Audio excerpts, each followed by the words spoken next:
Vous devriez défendre vos droits, vous devriez vous battre pour arriver à vos fins. Ainsi va le monde. Regardez ce qui se passe actuellement sur cette planète et vous aurez tôt fait de voir où cette mentalité nous mène. Paradoxalement, nous voyons l'agneau qui a donné sa vie. Injurié, il supportait et endurait l'injure sans maudire. Semblable à un agneau qu'on mène à la boucherie, à une brebis muette, devant ceux qui l'attendent, il n'a pas ouvert la bouche. Ésaïe 53:7. Faut le faire. Il faut bien le faire. Et cette force ne se trouve pas naturellement en vous ou en moi.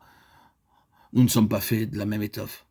Vous, vous dites que c'est de la faiblesse. Moi, j'affirme qu'il n'en est aucune force qui lui soit comparable.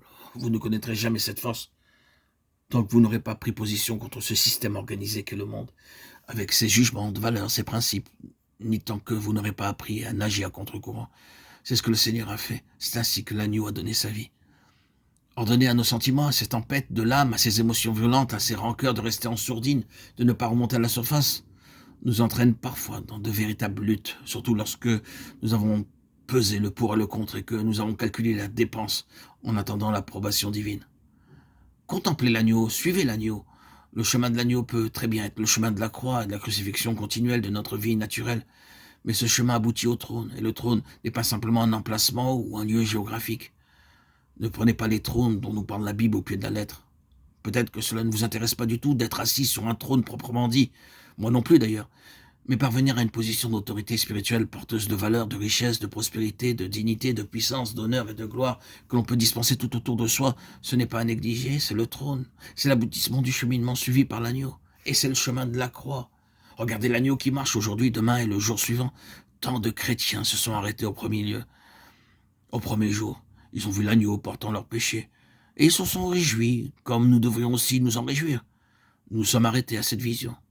Nous gardons toujours les yeux fixés sur le premier jour, oubliant qu'aujourd'hui, demain et après-demain, ainsi que tous les jours que Dieu fait, nous devons constamment regarder l'agneau pour des choses tout à fait pratiques. Il faudra à maintes reprises que vous et moi nous disparaissions de la scène, les circonstances devenant trop difficiles à supporter, et que nous nous replacions un court instant devant le Seigneur pour remporter la victoire dans ce combat qui fait rage dans nos âmes au sujet de nos réactions, de nos attitudes provocatrices.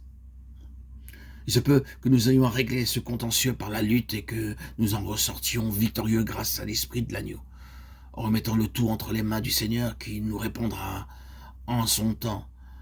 C'est cela, suivre l'agneau partout où il est, où il va. L'agneau se retirait souvent pour être avec son père à cause des situations qu'il rencontrait.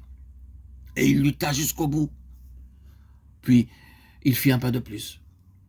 Ayant fait quelques pas en avant, il se jeta contre terre et pria que s'il était possible, cette heure s'éloigne de lui.